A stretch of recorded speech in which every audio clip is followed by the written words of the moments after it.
할렐루야. 예배 나오신 여러분들을 주님의 이름으로 환영하고 축복합니다. 아주 시원한 바람이 부는데요. 은혜의 바람이 여러분의 심령 가운데 임하시기를 축복합니다. 우리 이 시간 힘있게 찬송하면서 예배 자리로 나아가겠습니다. 온 세상 위하여 다 같이 찬양하겠습니다.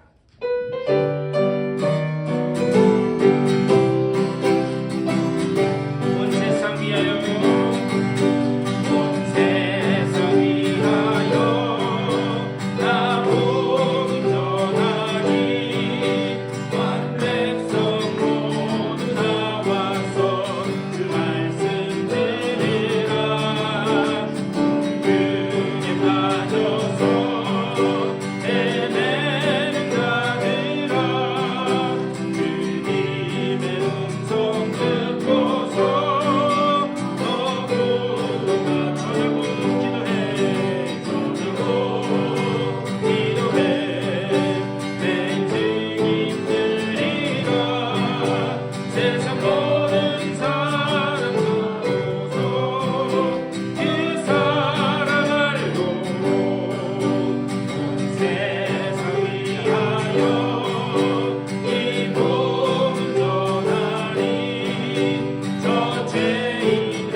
예배하며 나갑니다. 우리 다 같이 고백하며 찬양하겠습니다. 완전하신 나의 주, 완전하신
주님 홀로 높임 받으소서.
신령과 진정으로 드려지는 예배 되게 하시며 또 우리에게 예비하신 놀라운 은혜로 채워 주시옵소서. 다 같이 기도하며 나아가겠습니다. 주님의 크신 사랑과 은혜를 감사드립니다. 오늘 이 아침에도 주의 전으로 불러주시고 아버지가 주님 앞에 예배하며 나아가게 하시니 감사를 드립니다. 우리를 예배자로 부르셨을 때에 우리를 위하여 예배하신 놀라운 은혜 있는 줄 믿사오니 아버지의 은혜를 온전히 받고 돌아가는 예배 주님의 은혜를 감사드립니다. 오늘 귀하고 복된 주일에 우리들 한 사람 한 사람 주님을 예배하는 예배자로 불러주시니 감사를 드립니다. 우리가 주님 앞에 예배하며 나아가길 원하오니 주여 우리들의 닫혀있는 마음문을 열어 주시옵소서. 성령으로 임재하여 주시고 우리가 드리는 예배를 받아주셔서 아버지여 이 예배를 통하여 우리가 주님을 만나는 놀라운 은혜가 있을 수 있도록 주여 복내려 주시옵소서. 예배하시는 은혜로 충만하게 채워주시고 또한 이 예배가 하나님 기쁘게 받으시는 하나님께만 영광을 올려드리는 예배 될 수 있도록 복내려 주시옵소서. 감사하고 우리 주 예수 그리스도의 이름으로 간절히 기도드리옵나이다. 우리 다 같이 일어나셔서 찬송 23장 찬송하시겠습니다.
교동문 28번 시편 63편으로 교독하시겠습니다. 하나님이여 주는 나의 하나님이시라. 내가 간절히 주를 찾되 눈이 없어 마르고 황폐한 땅에서 내 영혼이 주를 갈망하며 내 인체가 주를 악모하나이다. 내가 주의 권능과 영광을 보기 위하여 이와 같이 성소에서 주를 바라보나이다. 주의 인자하심이 생명보다 나음으로 내 입술이 주를 찬양할 것이라. 이러므로 나의 평생에 주를 송축하며 주의 이름으로 말미암아 나의 삶을 누리리이다. 골수와 기름진 것을 먹음과 같이 나의 영혼이 만족할 것이라. 나의 입이 기쁜 입술로 주를 찬송하되 내가 나의 침상에서 주를 기억하며 새벽에 주의 말씀을 작은 소리로 읊조릴 때에 아우리니 주는 나의 도움이 되셨습니다. 다 같이 내가 주의 날개 그늘에서 즐겁게 부르리이다. 아멘. 우리 사도신경으로 우리의 신앙을 고백하겠습니다.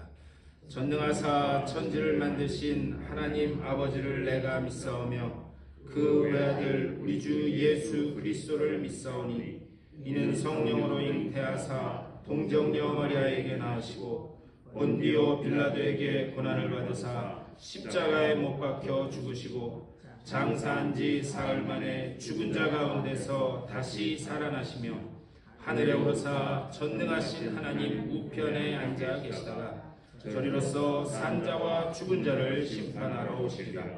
성령을 믿사오며 거룩한 공예와 성도가 서로 교통하는 것과 죄를 사하여 주시는 것과 몸이 다시 사는 것과 영원히 사는 것을 믿사옵나이다. 아멘.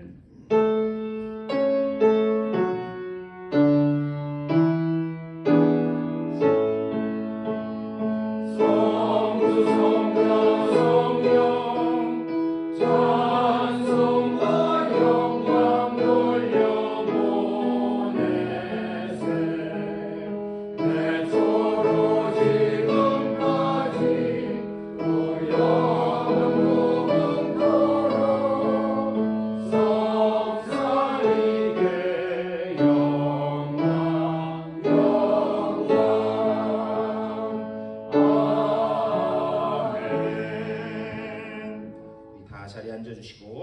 조범석 장로님 우리를 대표해서 기도해 주시겠습니다.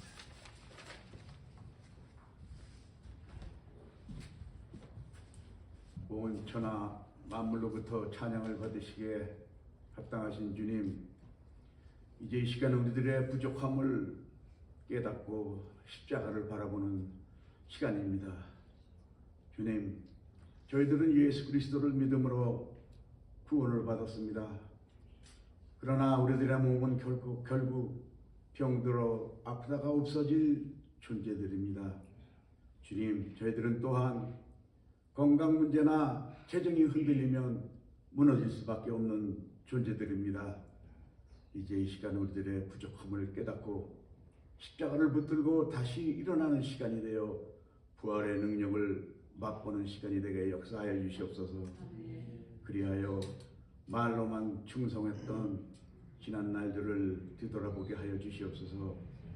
주님, 저희들의 발은 이 땅의 현실에 몸들고 이렇게 몸받쳐 이렇게 살고 있으면서도 우리들의 영혼은 결국 하늘의 영혼을 사모하며 두 차원의 세계를 동시에 살아가고 있는 존재들입니다.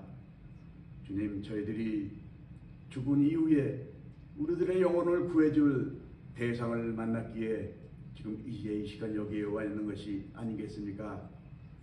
주님, 이제 저희들이 죽음의 문제를 해결하지 않고 남은 인생을 어떻게 마음 놓고 살 수가 있겠습니까? 주님, 우리들의 구원은 인간이 아닌 메시아가 필요한 줄 믿습니다. 주님, 주님께서 팔레스타인에서 수천 명에게 나타나 보이셨지만은 그들의 영혼은 열리지 않고 육신의 눈으로만 바라보았기에 성육신하신 하나님을 보지 못했습니다. 주님, 이제 이 시간 우리들의 죄를 사하여 주실 분은 오직 주님밖에 없다는 사실을 깨닫고 돌아가는 귀한 은혜의 시간이 되게 도와주시옵소서. 성령 안에서 스스로 내려오셔서 우리 안에 거하시는 주님, 이제 이 시간 우리 모두 부활의 영광에만 참여하라고 하지 말고 십자가의 고난에도 동참하여 우리 모두 영적인 균형을 이루며 살아가는 신앙인들이 되게 도와주시옵소서. 주님, 이제 이 시간 또한 우리들의 영과 혼이 갈라지는 역사가 일어나 우리 부활하신 주님과 연합함으로 우리 내적인 평안함을 느끼며 예배드리게 하여 주시옵소서. 주님, 이제 말씀을 전하실 목사님을 성령으로 충만하게 하여 주시옵소서. 그리하여 우리 모두 성령에 의해 재창조되는 시간이 되게 역사하여 주시옵소서. 주님, 이제 이 시간 부활하신 주님께서 임마누엘 성령으로 지금 우리와 함께 계심을 믿습니다.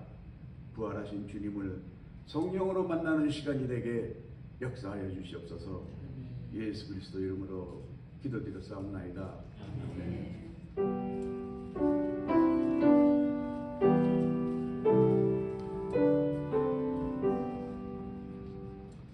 우리 찬송 한 장 더 하시겠습니다. 314장 우리 다 같이 찬송하겠습니다.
예배 나오신 여러분들을 다시 한번 주님의 이름으로 환영하고 축복합니다. 우리 시간 다 같이 일어나셔서 전우자와 인사 나누시겠습니다. 잘 오셨습니다.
예, 감사합니다. 우리 몇 가지 교회 소식 전해드리는데요. 오늘 친교 후에 친교하는 곳 옆에 테이블에 잠깐만 임원들 지난주에 나눴던 거 좀 말씀 좀 드리려고 그래서 뭐 길게 안 할 거예요. 한 5분 정도만 잠깐만 모여주셨으면 좋겠습니다. 오늘 또 식사도 빨리 끝날 것 같죠?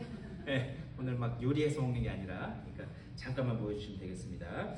그리고 한 가지 말씀드릴 것은 제가 그 지난주에 임원회하면서 말씀드렸는데 우리 6월 11일부터 목요일부터 여기 그 선시리에 있는 저 맨날 레이크뷰, 네. 거기에서 연회를 해요. 근데 연회 측에서 먼저 저희 교회에 요청을 해왔습니다.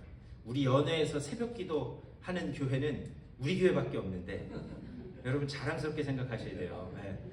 우리 연회 한 120개 교회가 있는데 새벽기도 하는 교회는 우리 교회밖에 없어요. 근데 토요일 날 우리가 현장에서 모여서 한다고 얘기를 했더니 그러면 우리 연회원들도 같이 참석해서 같이 새벽에 기도하고 그리고 이제 그것을 다 이렇게 조율하시는 분이 이 한국에 다녀오셨는데 한국의 부평감리교회라고 거기 아주 새벽 기도로 유명한 교회 있어요. 거기 가서 너무 은혜를 받으셨대요.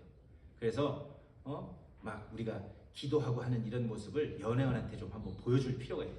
여러분 얼마나 감사해요. 미국 사람들한테 우리가 보여줄 수 있다는 게. 그래서 날짜를 13일 토요일인데 그날은 좀 힘드시더라도 여러분 좀 다 오셔서 우리가 이 정도다라는 걸 좀 보여주셨으면 좋겠어요. 우리가 숫자는 적어도 우리가 이 정도는 한다 내가 그래야 좋지 않겠어요? 예, 우리 교회를 이 연회에 그리고 우리의 그 기도하는 이 한국적인 문화를 잘 전할 수 있는 기회니까 여러분 기억하시고 그리고 연회원들 지금 그 사인업을 받고 있는데 몇 분이나 오실지는 모르겠어요. 근데 꽤 많이 오시리라 믿어요. 가깝기 때문에. 그러니까 기억하시고 달력에 표시해 놓으시고 그때는 좀 참석해 주셨으면 좋겠습니다. 우리 몸과 마음이 아픈 분들을 위해서 계속해서 출타 중인 분들을 위해서 기도 부탁드리고 제가 지난주에도 말씀드렸지만 우리 권미경 집사님 좀 더 오래 계시면서 치료를 계속 하셔야 될 것 같다고 말씀을 하는데 위에서도 전영순 집사님 위해서도 계속해서 기도해 주시기를 부탁드립니다. 하나님 말씀 보시겠습니다. 오늘 우리에게 주시는 하나님 귀한 말씀은 구약성경 출애굽기 20장 16절 10계명의 9번째 계명 출애굽기 20장 16절 말씀입니다. 우리 다 같이 한 목소리로 받들어 읽겠습니다. 시작. 내 이웃에 대하여 거짓 증거하지 말라. 아멘. 오늘 우리에게 주시는 하나님의 귀한 말씀입니다. 이제 10계명 이 주일에 강해하는 이 10계명 말씀도 거의 이제 끝나갑니다.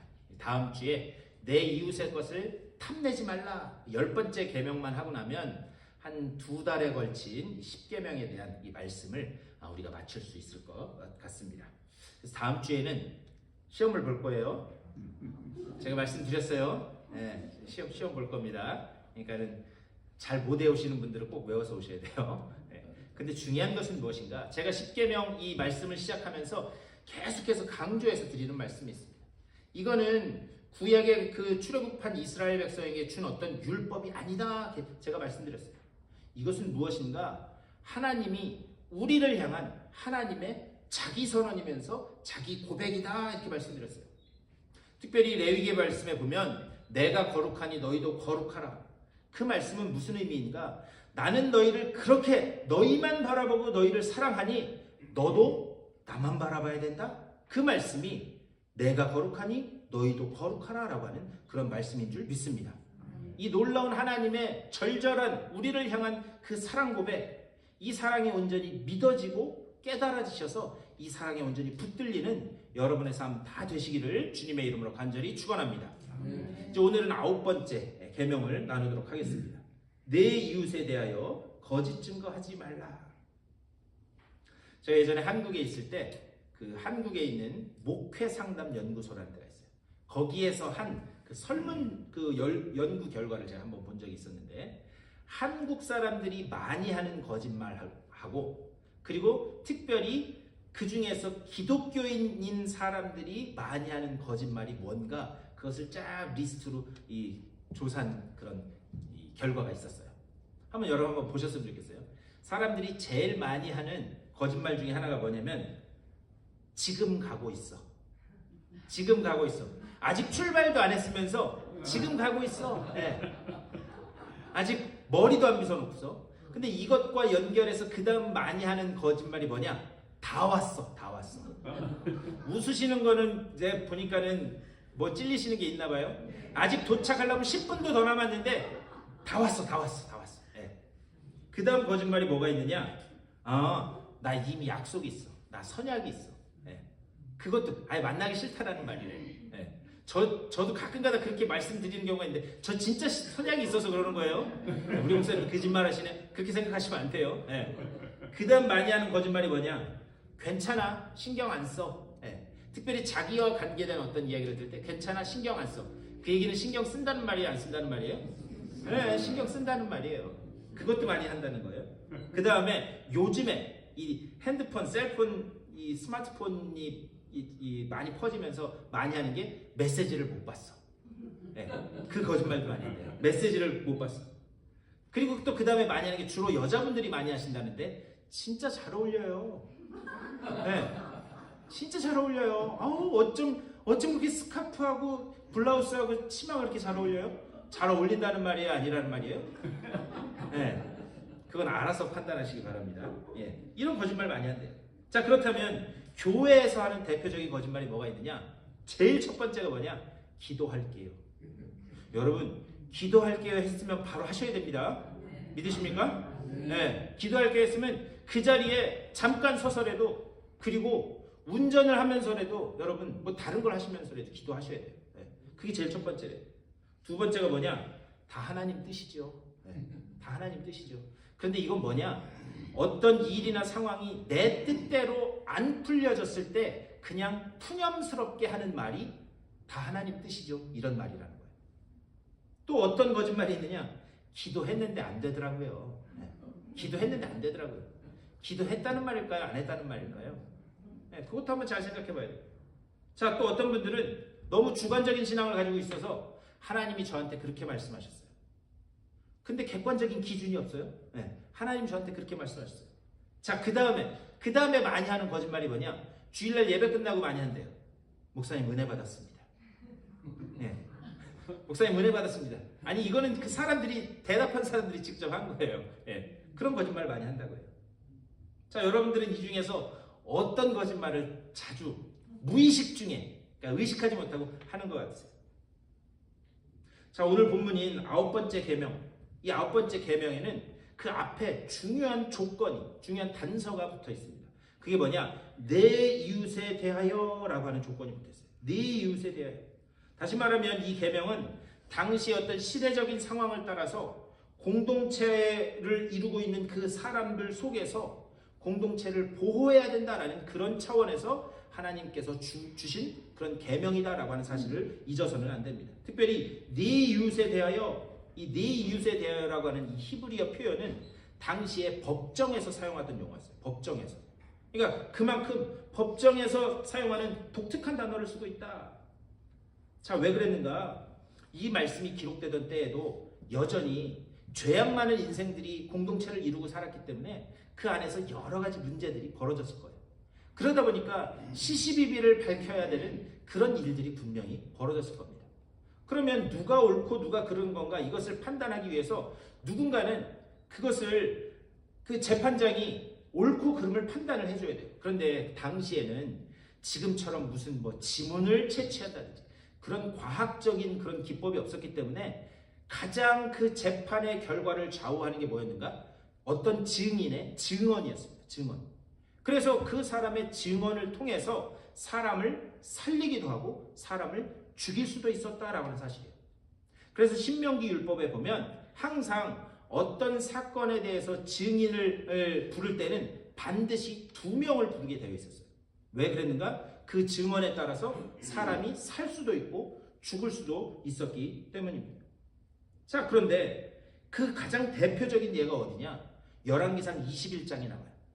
열왕기상 21장 말씀을 보면 거기에 나봇의 포도원 사건이라고 하는 아주 중요한 한 예가 등장합니다. 이게 어떤 일인가? 예전에 이 북이스라엘의 왕이 아합이라고 하는 사람이었어요. 아합. 근데 이 북이스라엘의 아합이라고 하는 그 왕이 있을 때 그 왕궁 옆에 아주 좋은 그런 포도밭이 하나 있었어요. 그런데 그 포도밭이 보니까는 아주 땅도 기름진 것 같고 아주 좋아 보여요. 그래서 이 아합 왕이 어떻게 하기로 마음먹느냐? 그 포도원의 주인인 나봇에게 가서 나하고 땅을 바꾸든지 아니면 그 땅을 나한테 팔아라라고 그렇게 이야기를 합니다. 그런데 나봇이 이런지하에 거절을 해요. 절대 안 됩니다. 그러면서 됐던 그 이유 중에 하나가 뭐냐? 땅이라고 하는 것은 이스라엘 백성들에게 있어서 하나님이 조상으로부터 자손 만대까지 영원히 준 기업이라는 거예요. 그러니까 하나님이 주신 것을 내가 함부로 사고 팔고 할 수 있다 없다? 없다. 네. 그 이유를 대서 이 땅은 절대 팔 수 없습니다라고 그렇게 이야기합니다. 근데 이 아합 왕이 그 포도밭을 얻기를 원했던 이유 중에 하나가 자기 채소밭을 삼으려고. 그러니까 자기 먹거리 위해서 그 땅을 바꾸자고 한 거예요. 근데 여기 중요한 사실이 있습니다. 여러분, 아무리 악한 왕이었지만 그 아합 왕이 땅을 그렇게 사고 팔거나 아니면은 다른 것과 바꿀 수 없다는 것을 알았을까요? 몰랐을까요? 알았겠죠, 당연히. 그것은 율법이었는데. 근데 그것을 알면서도 팔거나 바꾸자 이렇게 이야기를 하는데 문제가 있어요. 자, 그런데 그게 자기도 그 율법을 알았기 때문에 강제로 뺏지는 못합니다. 그래서 어떻게 하는가? 집에 가서 왕궁에 들어가서 그 침상에 누워서 식음을 전폐해요. 먹지도 않고 끙끙 앓습니다. 근데 그 모습을 그 아내인 이세벨이 봐요. 그러면서 도대체 왜 그러십니까? 그래서 자초지정을 싹 듣습니다. 자초지정을 딱 듣고 나자 그래서 이게 참 같이 사는 사람이 중요해요. 제가 해결해 드릴게요. 그게 해결이 될 수 있는 문제예요? 없는 문제예요? 없는 문제죠. 땅은 사고 팔 수가 없는데 다른 땅을 어디 비어있는 땅을 구하고요. 그래서 어떻게 하는가? 증인 2사람을 돈으로 매수를 합니다.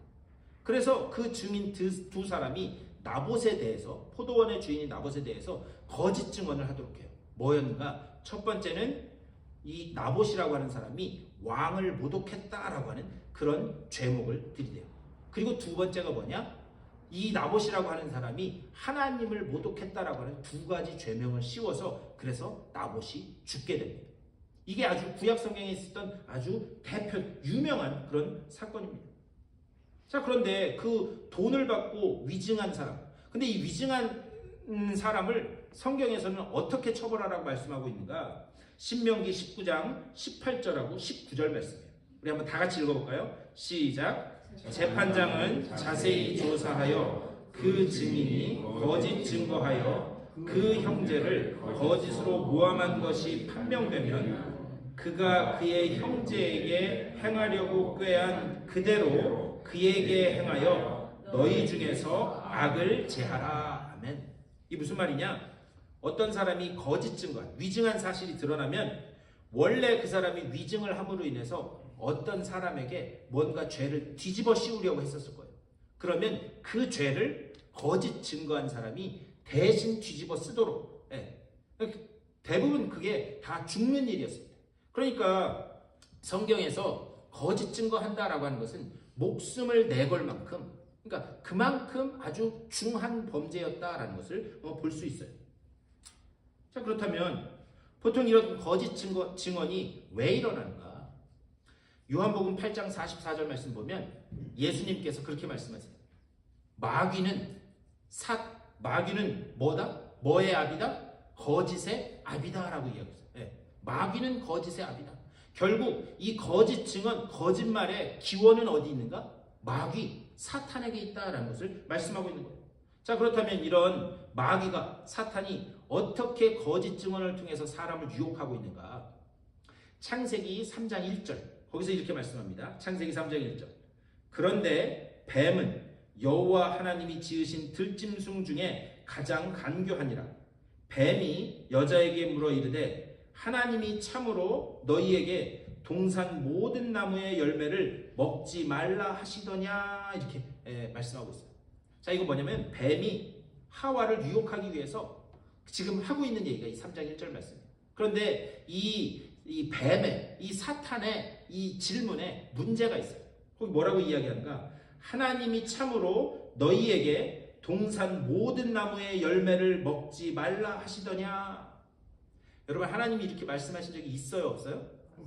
없죠. 하나님이 뭐라고 말씀하셨는가? 하나님은 모든 에덴 동산에 있는 모든 나무의 열매를 먹으면 안 된다라고 말씀하지 않으셨어요. 그런데 여기 사탄은 여기에다가 한 단어를 추가한 거예요. 그게 뭐냐? 모든. 하나님이 이 동산에 있는 그 모든 나무의 실과를 먹어서 먹는 것은 가능하지만 절대 선악을 알게 하는 그 나무의 열매는 먹으면 안 된다. 그렇게 말씀했어요. 그럼에도 불구하고 지금 뱀이 어떻게 합니까? 여자를 유혹하기 위해서 과장법을 사용합니다. 그러니까 모든이라고 말씀한 적이 없는데 모든이라고 하는 과장을 넣어서 지금 이야기하고 있다는 거예요. 우리가 반드시 기억해야 되는 것은 무엇인가? 하나님의 말씀에서 무언가를 빼는 것도 죄지만 무언가를 더하는 것도 큰 죄인 줄 믿습니다. 그래서 1.1획도 너희가 더하거나 빼거나 할 수 없다. 그것을 말씀하는 거예요. 근데 문제는 사탄은 전혀 다른 말을 가지고 이 여인을 유혹하는 게 아니에요. 뭐냐? 인간이 잘 알고 있는 하나님의 말씀을 과장해서 살짝 비틀어서 그래서 여인을 유혹하고 있다는 거예요. 하나님이 그렇다면 원래 하신 말씀은 뭐냐? 창세기 2장 16절과 17절 말씀이에요. 우리 한번 다 같이 읽어볼까요? 시작. 여호와 하나님이 그 사람에게 명하여 이르시되 동산 각종 나무의 열매는 네가 임으로 먹되 선악을 알게 하는 나무의 열매는 먹지 말라. 내가 먹는 날에는 반드시 죽으리라 하시니라. 아멘. 이것이 원래 하나님 하신 말씀이에요. 다 먹어도 된다. 대신 선악을 알게 하는 그 나무의 실과만 먹으면 안 된다. 그런데 사탄이 여기에다가 과장을 더해서 정말 모든 나무의 열매를 먹지 말라고 하셨느냐? 과장하고 있다는 거죠. 이 말씀을 보면은요, 어떤 이야기를 우리가 과장해서 이야기한다? 그것도 거짓말하는 것이다. 이렇게 말씀드릴 수 있어요. 특별히 요즘 뉴스를 보면 이런 과장된 거짓말이 얼마나 많이 흘러넘치는지 모릅니다. 특별히 인공지능이 발달하면서 이제는 사람 모양까지도 똑같이 만들어서 그것을 영상으로 만들어서 보여줘요. 그래서 이게 진짜인지 가짜인지 구분할 수 없게 만든다는 데 큰 문제가 있습니다. 더 큰 문제는 뭐냐? 그걸 가지고 사람을 헷갈리게 하는 것도 문제지만 그걸 가지고 수익을 창출해서 뭔가 자신의 재물을 얻으려고 한다는 데 문제가 있다는 거예요. 사탄이 이렇게 과장법을 통해서 유혹을 해요. 근데 이 수법에 여자가 홀라당 넘어가게 됩니다. 그래서 창세기 3장 2절과 3절에서 이렇게 말씀해요. 자, 우리 다 같이 한번 2절과 3절 읽겠습니다. 시작. 여자가 뱀에게 말하되 동산 나무의 열매를 우리가 먹을 수 있으나 동산 중앙에 있는 나무의 열매는 하나님의 말씀에 너희는 먹지도 말고 만지지도 말라. 너희가 죽을까 하노라 하셨느니라. 아멘. 여러분, 이 하와, 이 여인의 대답의 문제가 어디 있어요? 예? 하나님이 만지지 말라고 하는 말씀을 하셨어요, 안 하셨어요? 우리 아까 읽었잖아요. 예. 만지지도 말아라. 그 말씀은 하지도 않으셨습니다. 그런데 여기서 뭐라고 그러 있냐? 하나님의 말씀에 너희는 먹지도 말고 만지지도 말라. 예. 결국 여자가 사탄의 수법에 넘어간 거예요. 과장해서 속이는 그 수법에 넘어가서 결국 그 여인이 무너지게 됩니다. 그리고 여기에 넘어지면서 어떻게 하는가? 죄가 세상에 들어오고 온 세상이 거짓 투성이로 그렇게 가득 차게 됩니다. 근데 참 아이러니하게 이 거짓이 절정으로 꽃피웠던 현장이 어디인가? 바로 십자가 현장이에요. 십자가 현장. 예수님이 십자가에 달려 돌아가신 게 거짓이라는 이야기가 아니라 십자가에 달려 돌아가시기까지 거기에서 일어났던 모든 그 과정이 과장과 거짓이었다라고 하는 것을 우리는 하나님의 말씀을 통해서 볼 수 있었어요. 그래서 예수님이 인간이 저지른 모든 거짓, 과장과 죄악의 뿌리를 십자가에서 그대로 다 짊어지시고 인류의 구원을 위해 죽으신 줄 믿습니다. 하나님의 말씀은 그것을 이야기하고 있어요. 그러면서 예수님이 유언으로 남기신 말씀이 무엇인가? 너희는 땅끝까지 이르러 내 증인이 되라. 내 증인이 되라. 그것을 말씀하셨어요. 여기서 증인이 되라라고 하는 이 말도 법적인 용어예요. 무슨 말이냐? 너희가 듣고 보고 배운 바를 목숨을 걸고 나아가서 증언하라라는 그런 말씀. 그것이 증인이 되라라고 하는 그런 말씀입니다. 자, 그렇다면 예수님의 이 말씀과 오늘 이 우리가 다루고 있는 주제 거짓 증언하지 말라, 이것이 어떤 관계가 있는가? 이 계명은 단순히 어떤 윤리적인 차원에서 도덕적인 차원에서 하나님께서 주신 말씀이 아니라는 거예요. 오히려 그것보다는 그 속에 더욱더 큰 놀라운 구속사적인 그런 놀라운 구원의 그림이 있기 때문에 이 명령을 우리들에게 하신 것이다, 그렇게 말씀드릴 수 있습니다. 자, 그렇다면 한 걸음 더 들어가서 성경에는 그럼 과연 거짓말이 없는가? 성경에는 거짓말이 없는가? 예를 들면 기생 라합, 여리고성에 정탐꾼이 들어갑니다. 그런데 기생 라합의 집에 숨어 들어가요. 그때 기생 라합의 그 집에 그 정탐꾼을 찾으러 온 그 군인들에게 기생 라합이 뭐라고 이야기하는가? 우리 집에 오지 않았습니다. 이렇게 거짓말을 합니다. 그러자 그 사람들이 그럼 너희 집 수색 좀 해보자 라고 했더니 뭐라고 대답을 하는가? 저쪽으로 갔습니다. 엉뚱한 방향을 가리켜요. 그렇게 거짓말을 합니다. 또 모세가 태어나던 때에 히브리 산파들이 이 바로의 명령을 따라서 남자아이는 무조건 죽여라 라는 그런 명령을 받았어요. 그런데 어떻게 하는가? 그 아이들을 죽였어요? 안 죽였어요? 안 죽였어요. 그리고 나서 그것 때문에 바로가 불렀을 때 바로에게 무엇이라고 거짓말을 하는가? 이 히브리 여인들은 너무나 강해서 저희가 가기 전에 다 이미 아이를 낳았습니다 라고 하는 그런 거짓말을 합니다. 그런데 이런 거짓말을 성경 말씀에서는 무엇라고 이야기하고 있는가? 특별히 히브리서 11장에서 그렇게 말씀합니다. 믿음으로 기생 라합은 이라고 이야기해요. 믿음으로 기생 라합은, 믿음으로 히브리 산파들은. 자, 여기서 이제 헷갈리는 부분이 나오는 거예요. 그게 거짓말이었어요? 아니었어요? 거짓말이었어요. 그런데 성경의 다른 곳에서는 이것을 뭐라고 평가하고 있다고요? 믿음으로. 그 거짓말이 믿음이었다. 분명 거짓말을 했는데 어떻게 그것이 믿음의 행동이 될 수 있는가? 우리 그 세상 사람들은요, 하얀 거짓말이라는 거를 씁니다. 여러분, 하얀 거짓말이 뭔지 아시죠? 네. 예를 들면 이런 거예요. 저희 정원이가 지금 참 이쁘게 생겼어요. 아니, 너의 딸이라고. 저 정도면 괜찮은 거 아니에요? 네, 참 예뻐요. 그럼 반응을 해주셔야지. 맞아요, 이렇게 해주셔야지. 참 예쁜데, 참 안타깝게도 저희 정원이가 태어나서 1살이 되기 전까지는 얘가 남자인지 여자인지 구분이 안 갈 정도로 좀 자유롭게 생겼었어요, 얼굴이. 그랬는데 어느 날 제가 그 동네도 안 잃어버리는데 우리 박 장로님 오신 풀러튼에 있는 조그만 빵집이었는데 그 빵집에 들어갔습니다. 이제 유모차를 끌고 딱 들어갔더니 그 빵집 주인이 여자분이셨는데 이렇게 딱 보더니 아이고 아드님이 참 튼튼한 게 장군감이시네요 그러는 거예요. 여러분, 문제가 뭐냐면 걔가 여자인 거를 드러내기 위해서 아주 핑크색으로 도배를 했어요. 핑크색으로 도배를 해서 들여보냈는데, 아니 모르겠으면 그냥 가만히나 있지. 아드님이 참 장군감이라고. 제가 그 빵집을 다시 갔을 것 같으세요? 안 갔을 것 같으세요? 여러분 한번 가만히 생각해 보셨으면 좋겠습니다. 여러분 같으면 이런 경우에 뭐라고 말씀하시겠어요? 아, 목사님이 주일날 거짓말하면 안 된다고 그렇게 말씀하셨으니까 가가지고 아이고 애가 참 안타깝게 생겼네요. 그렇게 말씀하시겠어요? 아니죠. 아이고 애가 참 귀엽게 생겼네요. 네. 자, 여러분 한번 가만히 생각해 보세요. 이게 거짓말일까요? 예? 한번 잘 생각해 보시고 바랍니다. 우리는 이것을 거짓말이라고 부르지 않습니다. 그렇다면 과연 히브리 산파나 아니면 기생 라합이 했던 그 거짓말은 무엇인가? 우리가 반드시 기억해야 될 기준이 하나 있어요. 하나님의 말씀에서 이것이 거짓이냐 아니냐 그것을 판명하는 가장 우선되는 가치는 뭐냐? 생명을 살리는 일인가 아니면 생명을 죽이는 일인가? 거기에 기준이 있다는 것을 우리는 반드시 기억해야 될 줄 믿습니다. 네. 그러니까요, 과연 생명을 살리는 일인가 생명을 죽이는 일인가? 히브리 산파도 그렇고 그리고 기생 라합도 그렇고 그들은 생명을 살리는 선택을 했다라고 하는 그런 사실. 그래서 히브리 산파도 그렇고 기생 라합의 거짓말이 칭찬, 어떤 칭찬을 받느냐? 믿음이다라고 하는 그런 칭찬을 받고 있습니다. 그런 다음에 그 기준이 뭐냐? 사실이냐 아니냐라고 하는 사실을 우리는 구분을 해야 됩니다. 제가 앞에서도 말씀드렸지만 인류가 타락한 이후로 이 세상은 온통 거짓으로 물들고 말았습니다. 온갖 모조품 행복을 찾아다니고 여기가 길이다 저기가 길이다 온갖 그런 거짓 투성이로 가득 차게 되었습니다.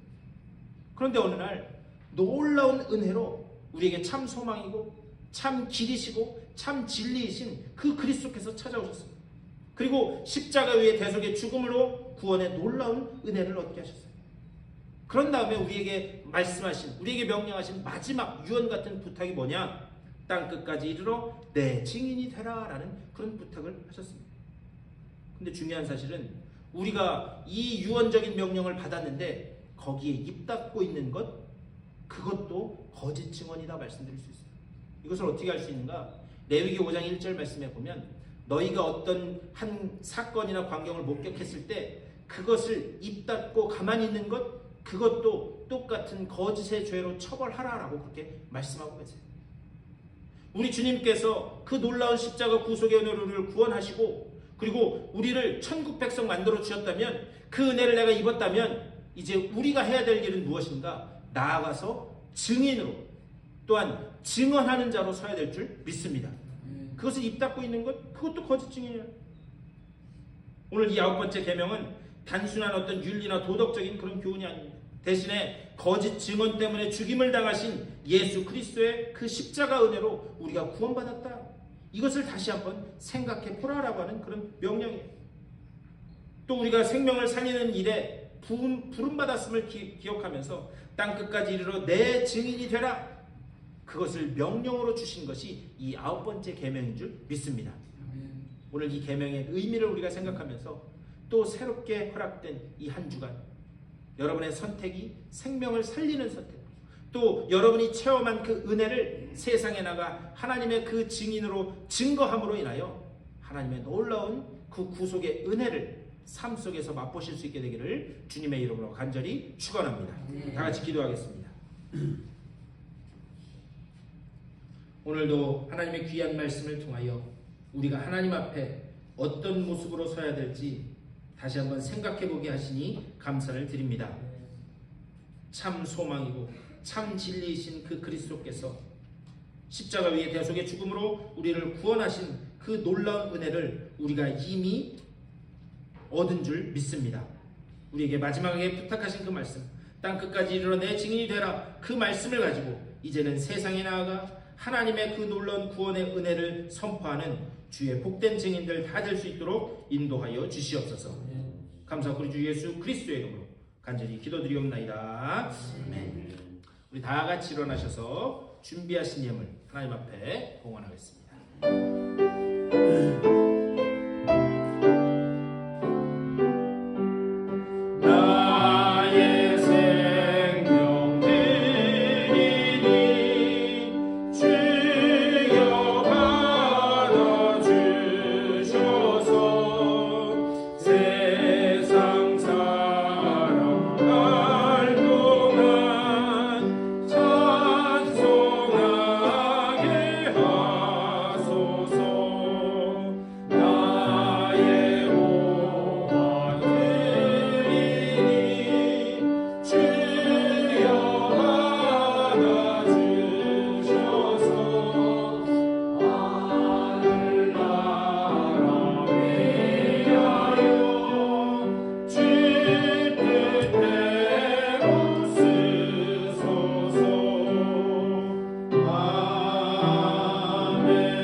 아닙니다. 오직 죽어있던 우리들을 예수 그리스도의 보혈로 다시 살리시고 하늘의 유업을 이을 놀라운 그 상속자로 하나님 나라의 아들, 딸들로 우리들을 세워주신 줄 믿고 감사를 드립니다. 그 은혜를 입은 자들로서 하나님께서 기뻐하시는 주의 복된 일꾼들 다닐 수 있도록 인도하여 주시옵소서. 우리에게 말씀하실 때에 그 말씀에 순종할 수 있는 믿음을 허락하여 주시고 또한 그 순종의 길로 나아갈 때에 하나님께서 우리에게 약속하신 바 그 언약의 성취를 맛볼 수 있도록 주여 인도하여 주시옵소서. 그 은혜를 감사하면서 하나님께서 주신 것의 일부를 다시 올려드립니다. 이 예물을 드린 손길들 가운데 하나님 복의 복을 더하여 주시되 가정과 자녀들과 또 되어지는 모든 일들 가운데 연약한 육신과 마음 가운데 하나님께서 누르고 흔들어 채우겠다고 약속하신 대로 하나님 놀라운 복이 임할 수 있도록 인도하여 주시옵소서. 그 복을 가지고 나아가 하나님의 구원의 은혜를 찬양하는 주님의 존귀한 일꾼들 다 되게 하여 주시옵소서. 이 예물이 쓰여지는 곳마다 오직 주님의 그 구원의 빛만이 비춰지는 귀한 역사가 나타날 수 있도록 복내려 주시옵소서. 감사한 우리 주 예수 그리스도의 이름으로 간절히 기도드리옵나이다. 아멘.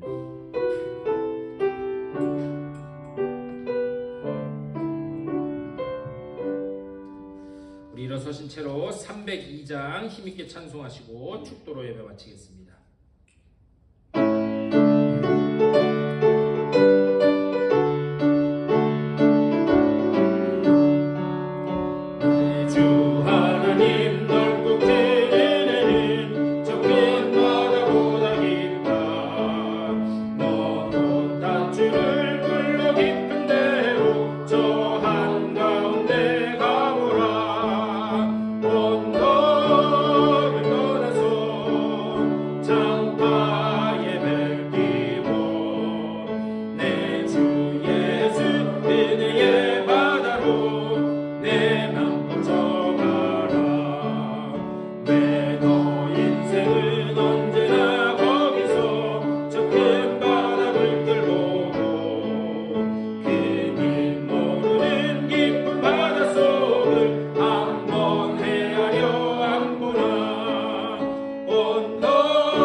하나님께서 우리에게 주신 그 언약의 말씀을 따라서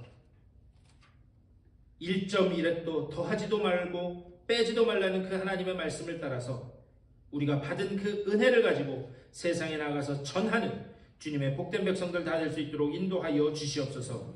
온갖 세상은 모조품 행복을 찾아다니고 여기가 길이다 저기가 길이다 온갖 거짓 투성이로 가득 차 있지만 이러한 죄악 가운데 있는 우리들을 위하여 소망으로 찾아오시고 또 십자가 대속의 죽음으로 우리를 다시 살리신 그 구원의 은혜를 기억하면서 주님께서 부탁하신 땅끝까지 이르러 내 증인이 되라 그 말씀을 따라 세상에 나가 주님의 은혜를 전하는 복된 증인들로 설 수 있도록 복내려 주시옵소서. 이 믿음을 가지고 또 일주일간 허락된 세상을 향해 걸어나가는 주님의 사랑하는 백성들의 삶 가운데 우리 구주 예수 그리스도의 크고 놀라우신 은혜와 하나님 아버지의 극진하신 사랑하심과 성령의 감화 감동하시고 교통하시는 놀라운 은총이 저들의 삶 가운데, 가정과 자녀들 가운데, 되어지는 모든 일들 가운데 이제로부터 영원토록 함께 하시기를 간절히 축원하옵나이다. 아멘.